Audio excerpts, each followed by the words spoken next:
ကိုလေးတို့တော်ရွာချီပြောပြရုံနဲ့အားမရနိုင်နေအဆိုပြီးရခင်ရှိထက်ကဝေးရေဒီရေပွေဒူတီလို့ဒီနဘာပြောဝေးလေမီခိမာလီရမီခိမာလီဘုံရွှေဝါဤထွက်တည်လည်းများနဲ့စိတ်ပြိုရင်တို့ချင်းပါလို့ဒီအားဆိုင်ခွန်းဆိုင်နေတယ်လေလို့ဒီအားရစွာနေမူရွာမှာ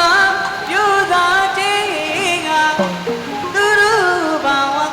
တာဝင်ကိုကြည့်ကိုလေးတို့ရထားနီပြောင်းလဲခဲ့တဲ့ချီနေရမရွှေအောင်လျံအောင်